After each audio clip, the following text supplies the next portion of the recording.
여러분, 한글이 다른 나라의 언어를 모방해서 만들어졌다는 이야기를 들어보신 적 있으신가요?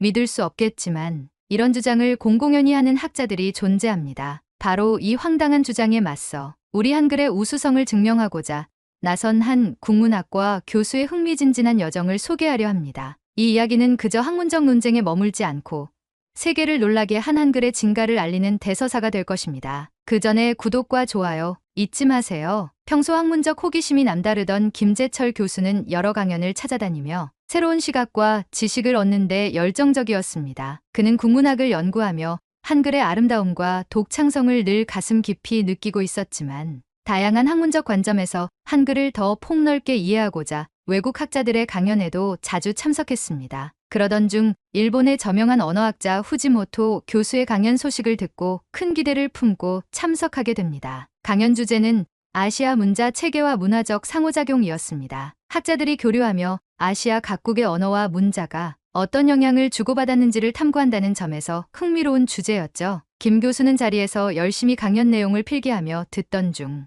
후지모토 교수가 한글에 대해 다른 부분에서 충격적인 발언을 듣게 됩니다. 한글은 독창적인 문자 체계라고 주장되지만 실제로는 주변국의 문자 구조를 모방한 것에 불과합니다. 이를 창제라고 부르는 것은 과장된 해석에 가깝습니다. 순간 김 교수는 귀를 의심했습니다. 한글은 세종대왕의 집현전 학자들이 오랜 연구 끝에 창제한 세계적으로도 독창적인 문자 체계임이 분명한데 이를 모방에 불과하다고 평가절하하는 발언이라니. 더구나 이를 근거 없이 단언적으로 말하는 후지모토 교수의 태도에 큰 분노를 느꼈습니다. 김 교수는 즉시 손을 들어 질문 시간을 요청했습니다. 후지모토 교수님, 방금 하신 발언은 한글의 창제 과정과 그 과학적 원리에 대해 전혀 이해하지 못한 채 내리신 결론처럼 들립니다. 혹시 어떤 연구 자료를 기반으로 그렇게 말씀하신 건가요? 그러나 후지모토 교수는 태연하게 미소를 지으며 말했습니다. 아, 한국에서 오셨군요. 물론 각국의 학자들이 자국의 문화를 자랑스럽게 여기는 것은 이해합니다만 감정적으로 대응하시기보다는 제 논문을 한번 읽어보시는 걸 추천드립니다. 그 말에 김 교수는 더 큰 충격을 받았습니다. 그는 후지모토 교수의 태도에서 한글에 대한 폄훼뿐 아니라 학문적 토론에 임하는 기본적인 예의조차 느낄 수 없었습니다. 이 경험은 김 교수의 가슴 깊이 한 가지 결심을 심어주었습니다. 내가 반드시 한글의 진가를 세상에 알리고 이런 왜곡된 주장을 바로잡아야겠다. 김 교수는 강연 이후 집으로 돌아오며 끓어오르는 분노와 사명감을 억누를 수 없었습니다. 그는 도서관으로 곧장 향해 한글의 창제 배경, 과학적 원리, 그리고 그 독창성을 입증하는 자료들을 모으기 시작했습니다. 세종대왕이 집현전 학자들과 함께 의문학, 발음의 구조, 그리고 백성들이 쉽게 익힐 수 있는 글자를 만들기 위해 어떠한 노력을 기울였는지, 각 문자의 형태가 어떻게 사람의 발음, 기관을 본떠 설계되었는지 등 김 교수는 새롭게 알게 되는 사실들에 스스로도 경탄을 금치 못했습니다.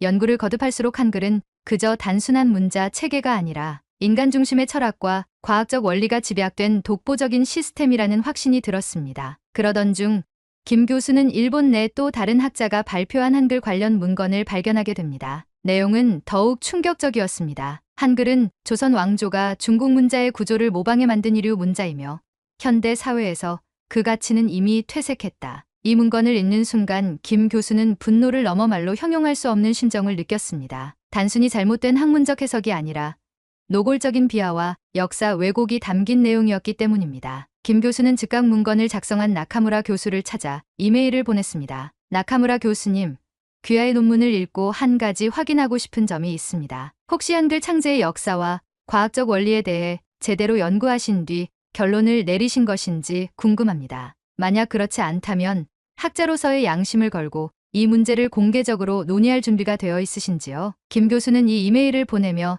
자신도 모르게 주먹을 쥐었습니다. 그는 한글에 대한 왜곡된 시선을 바로잡기 위해 더 철저히 준비하고 이 논쟁에 모든 것을 걸겠다는 결심을 굳혔습니다. 김 교수는 나카무라 교수와의 이메일 논쟁이 본격적으로 시작되면서 더욱 치열한 공부와 논문 작성에 매달리게 되었습니다. 나카무라 교수는 처음에는 김 교수의 문제 제기에 대수롭지 않게 답변했지만 김 교수가 제시한 구체적인 논거와 자료 앞에서는 점점 자세를 고쳐 잡을 수밖에 없었습니다. 김 교수는 이메일에 다음과 같은 내용을 담아 보냈습니다. 나카무라 교수님, 귀하께서 한글이 중국 문자의 구조를 모방했다고 주장하셨지만 한글은 자음과 모음의 조합을 통해 모든 소리를 표현할 수 있는 조립식 문자 체계로 중국의 한자와는 전혀 다른 설계 원리를 가지고 있습니다. 한자는 의미 기반의 문자이고 한글은 음소 기반의 문자로 그 구조와 사용 목적부터 차별화됩니다. 또한 귀하의 논문에서 제시된 근거 자료가 다소 편향된 시각을 반영하고 있어 보완이 필요해 보입니다. 나카무라 교수는 다소 방어적인 태도로 답변했습니다. 김 교수님, 말씀하신 점은 흥미롭습니다만 학문적 토론에서 감정적으로 접근하기보다는 객관적 자료와 추가 논문을 통해 증명해 주시기 바랍니다. 이에 김 교수는 곧바로 추가 자료를 모아 한글의 과학적 설계 원리를 설명하며 훈민정음 해례본에 담긴 원문을 인용했습니다. 세종대왕은 훈민정음을 창제하며 백성을 위하는 마음으로 사람마다 쉽게 익히고 편히 쓰게 하기 위해 만들었다고 명시하셨습니다. 이는 당대의 어떠한 문자 체계와도 차별화된 목적을 가진 혁신적 발명이었습니다. 교수님의 주장은 이러한 역사적 사실을 무시하고 있습니다. 또한 한글의 자음은 발음, 기관의 모양을 본뜬 설계로 현대 음성학에서도 인정받는 체계적 원리를 갖추고 있습니다. 과연 이런 문자 체계를 단순 모방으로 치부할 수 있을까요? 이 논리적이고 구체적인 반박 앞에서 나카무라 교수는 다소 주저하며 답변했습니다. 김 교수님의 지적은 타당해 보입니다. 하지만 한글이 실제로 현대 사회에서 얼마나 실용적인지에 대한 논의는 별개의 문제일 것입니다. 그 순간 김 교수는 나카무라 교수의 발언에서 또 하나의 왜곡된 시각을 포착했습니다. 그는 한글의 실용성과 현대적 가치를 입증하는 자료를 모으기 시작했습니다. 전 세계에서 한글을 배우려는 외국인의 수가 증가하고 있으며 특히 IT 기술과 접목된 한글의 효율성이 높게 평가되고 있다는 사례를 추가로 제시했습니다. 김 교수는 추가 이메일을 통해 반박했습니다. 한글의 실용성에 대해 의문을 제기하셨지만 현재 한국은 전 세계에서 가장 빠른 인터넷과 효율적인 디지털 기술을 자랑합니다. 이러한 환경 속에서 한글은 단순하고 직관적인 구조 덕분에 디지털 시대에 적합한 문자로 주목받고 있습니다. 이는 한글이 창제 당시부터 현대까지도 여전히 혁신적 가치를 유지하고 있음을 증명합니다. 나카무라 교수는 결국 논쟁을 이어가는 대신 한 걸음 물러나며 이렇게 답변했습니다. 김 교수님의 연구와 자료를 인정하며 저의 기존 입장에 대해 다시 검토할 필요성을 느꼈습니다. 학문적 교류를 통해 더 많은 것을 배울 기회를 주셔서 감사합니다. 이 답변은 김 교수에게 단순한 승리를 넘어 자신감을 안겨주었습니다. 나카무라 교수와의 논쟁 이후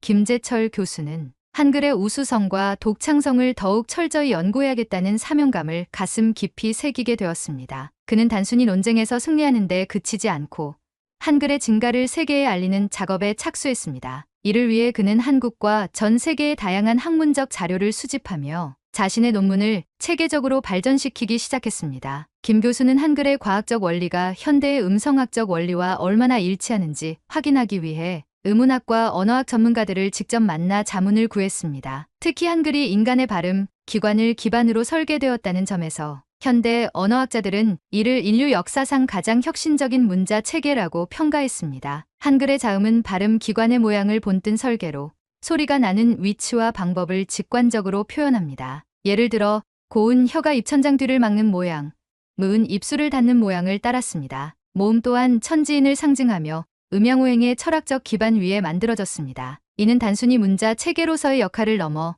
우주와 인간을 연결하는 사상적 깊이를 담고 있었습니다. 역사적으로도 한글은 백성들의 문맹을 없애기 위해 창제되었다는 점에서 독보적인 가치를 지녔습니다. 세계의 많은 문자 체계가 권력층의 도구로 사용된 것과 달리 한글은 철저히 백성을 위하는 마음으로 창제되었습니다. 세종대왕이 훈민정음 해례본에서 밝힌 백성들이 쉽게 익히고 편히 쓰게 하기 위해 만들었다는 선언은 한글이 단순한 문자를 넘어 인류애를 바탕으로 한 발명임을 보여줍니다. 한글이 현대 사회에서 얼마나 효율적이고 실용적인지에 대한 조사도 진행되었습니다. 김 교수는 특히 디지털 시대에 한글이 얼마나 뛰어난지를 증명하는 데이터를 발견했습니다. 한글은 자음과 모음을 조합해 음절 단위로 입력하기 때문에 다른 문자 체계보다 훨씬 빠른 타이핑 속도를 자랑합니다. 영어의 경우 한 단어를 작성하려면 여러 키를 눌러야 하지만 한글은 음절 단위로 구성되어 한 번에 입력할 수 있는 정보량이 많습니다. 또한 한글은 그 체계가 단순하고 논리적이어서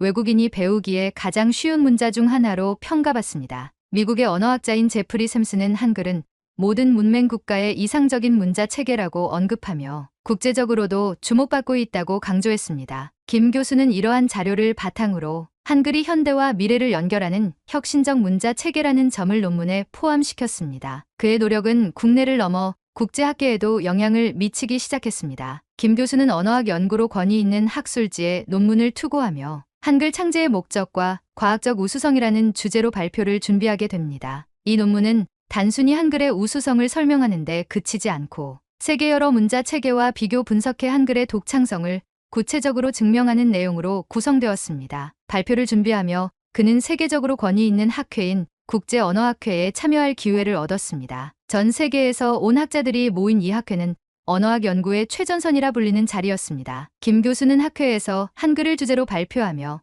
세계 각국의 학자들에게 한글의 진가를 알리고 싶었습니다. 그러나 학회 준비 과정은 순탄치 않았습니다. 몇몇 해외 학자들은 여전히 한글의 우수성에 대해 회의적인 시각을 드러냈습니다. 특히 한 서구 학자는 학회 전 메일을 통해 김 교수에게 다음과 같은 의견을 전했습니다. 한글이 과학적으로 우수하다는 주장은 인상적이지만 객관적 데이터보다는 감정적 호소에 치우친 것 아닌가요? 또한 한글이 다른 문자 체계보다 더 뛰어나다는 점을 증명하기 위해서는 더 구체적인 비교 자료가 필요합니다. 김 교수는 이 의견을 받아들여 논문을 보완하기로 했습니다. 그는 한글과 다른 문자 체계를 비교한 통계 자료를 추가로 조사하며 한글의 우수성이 결코 감정적 주장에 그치지 않는다는 점을 강조했습니다. 한글은 창제 당시부터 문자 체계의 목적과 사용성을 철저히 고려해 설계되었으며 현대의 다양한 응용 분야에서도 뛰어난 성과를 보이고 있다는 점을 데이터로 뒷받침했습니다. 그는 발표를 준비하며 다짐했습니다. 한글은 단순히 한국의 문자라는 점에서 끝나는 것이 아니라 세계적 차원에서도 존경받아 마땅한 가치가 있다. 나는 이를 증명해 보이겠다. 이러한 과정을 거쳐 김 교수는 마침내 학회에서 발표할 준비를 완벽히 마쳤습니다. 그는 한글의 창제 과정, 역사적 배경, 그리고 현대적 활용 가능성을 논리적으로 엮어내며 한글이 왜 혁신의 상징이 될 수밖에 없는지를 설득력 있게 설명할 계획이었습니다. 드디어 김재철 교수는 국제언어학회 발표를 위해 무대에 섰습니다. 세계 각국에서 온 학자들, 언어학 연구자들, 그리고 전문가들이 자리한 가운데 학회장은 엄숙한 분위기 속에 열띤 토론과 발표가 이어지고 있었습니다. 김 교수는 자신에게 주어진 30분의 발표 시간 동안 한글의 독창성과 과학적 우수성을 어떻게 가장 효과적으로 전달할지 머릿속으로 끊임없이 시뮬레이션을 돌리며 준비해 왔습니다. 여러분, 지금 이 순간 제가 소개할 주제는 한글, 바로 한국의 문자 체계입니다. 한글은 15세기 조선 왕조 시대에 창제된 문자로 창제 당시의 역사적 목적부터 현대까지 그 가치를 이어오고 있는 문자 체계입니다. 저는 오늘 이 자리에서 한글이 왜 인류 역사상 가장 독창적이고 혁신적인 문자 체계인지 설명드리겠습니다. 김 교수의 발표는 한글의 역사적 배경을 소개하는 것으로 시작되었습니다. 그는 세종대왕과 집현전 학자들이 백성을 위한 문자를 만들기 위해 얼마나 심혈을 기울였는지에 대해 이야기했습니다. 특히 훈민정음 해례본에 담긴 다음 구절을 강조하며 한글 창제의 철학적 깊이를 부각시켰습니다. 백성이 그를 알지 못해 자신의 뜻을 펴지 못하는 것을 항상 슬퍼하였으므로 이를 위해 문자를 만들었다. 이 짧은 문장이야말로 한글이 단순한 문자 체계를 넘어 백성을 위하는 애민 정신에서 탄생했음을 보여주는 결정적 증거였습니다. 김 교수는 이어서 한글의 과학적 설계 원리에 대해 설명했습니다. 그는 슬라이드를 통해 자음과 모음의 기원, 특히 자음이 발음, 기관의 모양을 본뜬 설계라는 점과 모음이 천지인의 원리를 따랐다는 점을 시각적으로 보여주었습니다. 이러한 설계는 단순히 심미적이거나 철학적일 뿐만 아니라 실제 발음을 기반으로 한 과학적 접근이었습니다. 이는 현대 음성학에서도 인정받고 있는 혁신적 설계로 당시 다른 문자 체계와 비교할 때 한글의 독창성을 더욱 부각시킵니다. 그는 한글이 음소 기반의 문자라는 점을 강조하며 세계적으로 사용되는 알파벳 체계와도 비교했습니다. 알파벳 체계 역시 음소를 기반으로 하지만 한글처럼 모든 소리를 체계적으로 표현할 수 있는 설계는 가지지 못했습니다. 특히 한글은 조립식 문자라는 점에서 사용의 직관성과 효율성이 더욱 뛰어납니다. 이어 김 교수는 한글이 디지털 시대에 특히 적합한 문자임을 설명하기 위해 구체적인 사례를 제시했습니다. 한글은 자음과 모음을 조합하여 한 번에 음절을 입력할 수 있어 타이핑 속도가 빠릅니다. 한글은 영어보다 같은 내용을 더 적은 글자로 표현할 수 있어 디지털 데이터 환경에서 유리합니다. 또한 외국인이 배우기 쉬운 문자로 평가받으며 UNESCO가 문맹 퇴치에 효과적인 문자로 선정한 바 있습니다. 그러나 김 교수의 발표가 진행되던 중 한 서구 학자가 손을 들고 질문했습니다. 김 교수님, 한글의 설계와 효율성은 매우 흥미롭습니다. 하지만 단지 과학적으로 우수하다는 점만으로 다른 문자 체계보다 더 뛰어나다고 단정 지을 수는 없지 않을까요?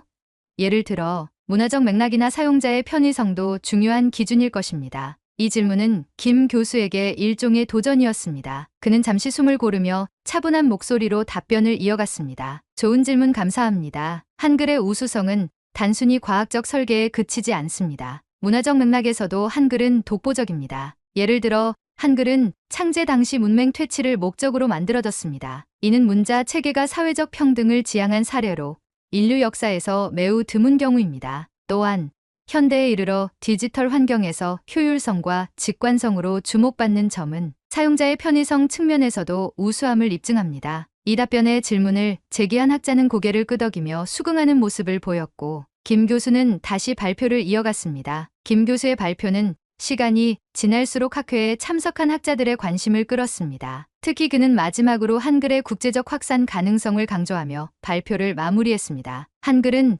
단순히 한국의 문자가 아닙니다. 이는 문자 체계가 인류 문화를 위해 어떻게 발전할 수 있는지를 보여주는 사례입니다. 한글의 독창성과 효율성은 다른 문자 체계에도 영감을 줄 수 있을 것입니다. 저는 이 연구가 학문적 교류를 넘어 더 나은 세상을 만드는 데 기여하길 바랍니다. 발표가 끝난 후 학회장은 박수 소리로 가득 찼습니다. 김 교수의 논문은 세계 여러 학자들의 관심을 끌었고 그는 곧 다양한 질문과 협력 요청을 받게 되었습니다. 김재철 교수의 발표가 끝난 뒤 학회장은 뜨거운 박수와 함께 토론의 열기로 가득 찼습니다. 김 교수가 무대에서 내려오자마자 세계 각국의 학자들이 그에게 다가와 질문을 던지며 대화를 나누기 시작했습니다. 학자들은 한글의 독창성과 효율성, 그리고 디지털 시대에 적합한 문자 체계라는 김 교수의 논리에 깊은 인상을 받았다는 반응을 보였습니다. 학회가 끝난 후 한독일 학자가 김 교수에게 다가왔습니다. 그는 국제적으로 유명한 인류학자인 크리스토퍼 박사로 문자 체계의 진화와 언어학적 영향을 연구하는 권위자였습니다. 그는 김 교수에게 이렇게 말했습니다. 김 교수님, 오늘 발표는 제게 큰 충격을 주었습니다. 저는 한글이 이렇게 과학적이고 체계적인 문자일 줄 몰랐습니다. 특히 발음 기관을 기반으로 설계된 점은 혁신적이라고 생각합니다. 혹시 한글을 기반으로 한 교육 프로그램을 공동 개발할 의향이 있으신가요? 김 교수는 그 자리에서 흔쾌히 협력하겠다는 의사를 밝혔습니다. 물론입니다. 한글은 단순히 한국의 문자가 아니라 세계적으로 문맹 퇴치나 교육 효율성에 기여할 수 있는 잠재력을 가진 문자라고 생각합니다. 함께 연구를 진행한다면 더 많은 사람들에게 한글의 가치를 알릴 수 있을 것입니다. 그들은 구체적인 협력 방안을 논의하며 문자 체계가 인간의 삶에 어떤 영향을 미칠 수 있는지에 대해 진지한 대화를 나눴습니다. 학회에서의 발표가 끝난 지 며칠 후 김 교수는 전 세계 언론의 주목을 받게 되었습니다. 특히 언어학과 교육에 관심이 많은 매체들은 김 교수를 인터뷰하기 위해 경쟁적으로 요청을 보냈습니다. 김 교수님, 한글이 현대 사회에서 이렇게 실용적이고 과학적인 문자 체계라는 점이 매우 인상적입니다. 특히 디지털 환경에서 한글이 가지는 효율성에 대해 더 자세히 설명해 주시겠습니까? 한글이 창제 당시부터 백성을 위한 문자로 설계되었다는 점은 인류학적으로도 매우 흥미로운 사례입니다. 관련 연구를 책으로 출간하실 계획이 있나요? 김 교수는 이 인터뷰들을 통해 한글의 우수성을 널리 알렸습니다. 그는 디지털 시대의 혁신뿐 아니라 한글이 어떻게 인간 중심의 사고와 철학에서 탄생했는지를 이야기하며 한글이 단순한 문자 체계를 넘어선다는 점을 강조했습니다. 김 교수의 이야기가 국제적으로 화제가 되자 한국 내에서도 큰 반응이 일었습니다. 특히 젊은 세대들은 한글의 과학적이고 혁신적인 면모를 새롭게 알게 되면서 자부심을 느꼈습니다. SNS에서는 한글의 위대함을 다시 한번 느끼게 해준 김 교수님께 감사드립니다라는 글과 함께 김 교수의 발표, 영상을 공유하는 움직임이 활발히 이루어졌습니다. 김 교수는 여러 대학교와 기관에서 초청 강연을 받으며 한글의 역사적 배경과 현대적 가치를 알리는 데 주력했습니다. 강연 중 그는 종종 젊은 학생들에게 이렇게 말했습니다. 여러분, 한글은 단순히 우리가 사용하는 문자가 아닙니다. 이것은 우리가 세계에 자랑할 수 있는 문화적 유산이며 미래를 위한 도구입니다. 한글이 가진 가능성을 탐구하고 발전시켜 나가는 것은 우리의 몫입니다. 이 모든 과정을 거치며 김 교수는 자신이 품었던 사명감을 다시 한번 되새겼습니다. 후지모토 교수의 강연에서 시작된 분노와 도전은 이제 한글을 세계적으로 알리는 위대한 여정으로 이어졌습니다. 그는 스스로에게 말했습니다. 한글은 그 자체로도 완벽한 문자 체계이지만 이를 더 널리 알리고 활용하게 하는 것은 우리의 노력에 달려 있습니다. 세계가 한글을 배우고 사용하는 날이 온다면 그것이야말로 세종대왕의 정신을 계승하는 길일 것입니다.